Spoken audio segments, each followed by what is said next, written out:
Jésus nous dit dans l'Évangile, « Je suis le bon pasteur, le vrai berger. » Dans notre société moderne, il n'y a plus beaucoup de pasteurs ou de bergers.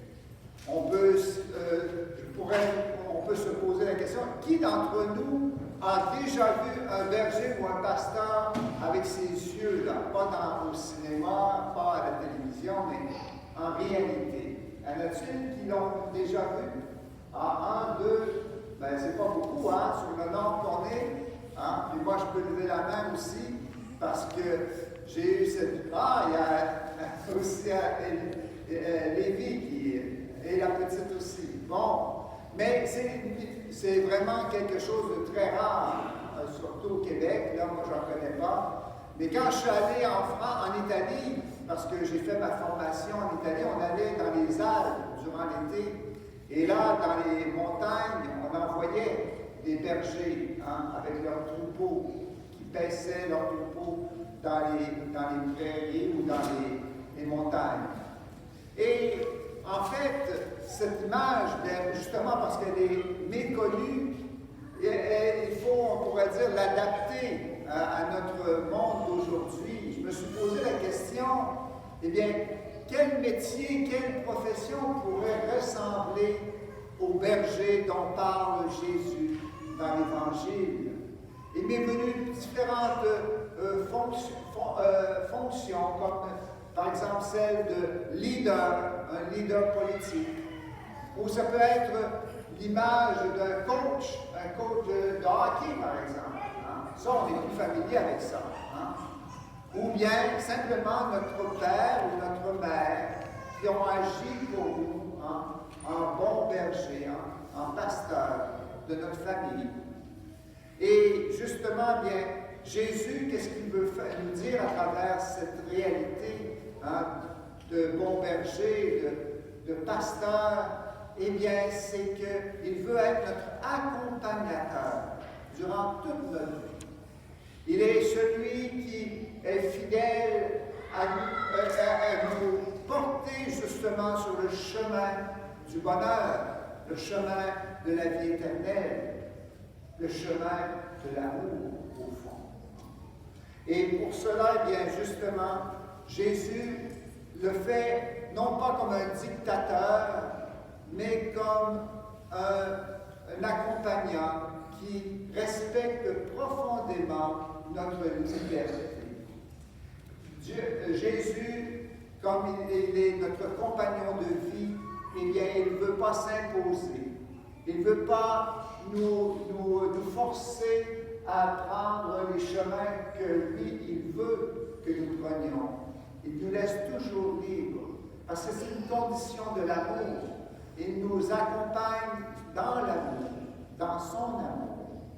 Et Jésus nous dit qu'aussi il est là pour nous soutenir, spécialement si nous faisons face à des difficultés dans notre vie. Il ne nous laisse pas seuls. Il va nous défendre contre les ennemis qui peuvent nous menacer. Hein? Et il va aussi, eh bien, se donner lui-même pour justement venir à notre rescousse. Une autre caractéristique du bon berger, bien, c'est celle qui nous montre que Jésus connaît ses brebis. Il nous connaît. Il connaît notre histoire. Il connaît nos fragilités. Il connaît nos forces. Il connaît nos qualités. Il connaît tous nos désirs, ce que nous portons au plus profond de nous-mêmes. Et c'est justement à travers cette connaissance intime que Jésus peut dire qu'il nous aime en vérité. Parce qu'il ne se leurre pas, il nous connaît mieux que nous nous connaissons nous-mêmes. Et justement parce qu'il nous connaît au plus profond de notre être, eh bien, il va nous appeler par notre nom. Ça, c'est un signe d'amour aussi. Quand je vous ai dit que j'ai rencontré des bergers là, sur la montagne, des Alpes, eh bien, ça m'a impressionné parce que j'essayais d'attirer le mouton, un des moutons qui était le plus près de moi avec de l'herbe pour essayer de le faire manger. Et puis, il ne venait pas. Il avait peur parce qu'il ne me connaissait pas. Mais le berger avait simplement à l'appeler par son nom. Hein. Le nom qu'il lui donnait, eh bien, elle réagissait immédiatement, la brebis, parce qu'elle avait confiance dans son berger, son pasteur. Et justement, bien nous, frères et sœurs, nous sommes les brebis du Seigneur, mais encore là, ça peut donner des idées fausses, hein, dire que Dieu nous rabaisse à l'état d'un animal sans raison, qui suit les autres, qui est un peu mouton. Hein. Alors, il y a des gens qui ne veulent pas être des moutons. Ils ont raison. Hein. On a chacun notre personnalité, on a chacun eh bien, notre dignité. Et alors, Dieu ne nous rabaisse pas au niveau des animaux, hein, que ce soit les moutons ou autres. Et nous sommes ces enfants bien-aimés. Je trouve ça beau, l'appellation quand Saint Jean appelle ses frères et sœurs, mais bien-aimés. C'est Dieu qui nous appelle ses bien-aimés. C'est dire que nous comptons à ses yeux. Et si Jésus, justement, donnait l'exemple du berger, des moutons, des brebis, c'est parce que dans son temps, quelqu'un qui avait un troupeau de brebis, de moutons, eh bien, c'était un homme riche. C'est une personne qui avait beaucoup de richesse, pas en monnaie, mais en réalité. Parce que ces moutons, c'était toute sa vie. C'était sa raison de vivre, au fond. Et Dieu, bien, il nous apprécie, il nous aime infiniment, il nous appelle ses bien-aimés, ses enfants bien-aimés. Et croyons-nous à cet amour que Dieu, de préférentiel, que Dieu a pour chacun de nous. Hein, tu es ma bien-aimée. Tu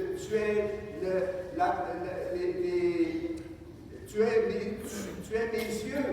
Hein? Tu es ce qu'il y a de plus précieux pour moi. Dieu lui fait ça. Et une autre chose, pourquoi Jésus nous parle hein, qu'il est le bon berger, que nous sommes ses brebis, c'est parce qu'il veut nous faire participer à son œuvre. Dieu veut sauver l'humanité entière. Et il ne veut pas le faire tout seul. Il veut que nous devenions nous aussi des bons bergers pour nos frères et nos sœurs, pour que nous puissions rassembler dans l'unité l'humanité qui est dispersée, l'humanité qui souffre des guerres, des divisions, pour que nous puissions créer justement cette unique famille de Dieu. C'est son rêve à Dieu. Et ça devrait être aussi notre rêve. Et pour cela, eh bien, on peut devenir des bons bergers, justement. Comment? Bien, en ayant les vertus, les qualités du bon berger qu'est Jésus. D'abord, celle de l'écoute. Hein? Écouter notre frère, écouter notre sœur, écouter notre cœur, notre propre cœur. Car c'est là que Dieu nous parle. C'est là que Dieu se révèle à nous. Deuxième qualité du bon berger que le Seigneur voulait voir réaliser dans notre vie, c'est la docilité à la voix du Seigneur. C'est cette voix qui nous guide, mais encore faut-il y croire, encore faut-il avoir confiance en cette voix que Dieu nous donne, suscite en nous. Et puis enfin, troisième qualité très importante, celle de Jésus qui est humble, l'humilité, qui nous permet d'être de plus en plus conscients de notre fragilité, de nos faiblesses, de nos péchés. Et c'est justement l'humilité qui va nous permettre de nous nous concentrer sur et d'espérer en Jésus, notre bon pasteur, qui va nous travailler le cœur, qui va nous aider à devenir comme lui, doux et humble de cœur, pour pouvoir rassembler l'humanité entière. Alors c'est cette grâce que nous demandons au Seigneur durant cette Eucharistie. Amen.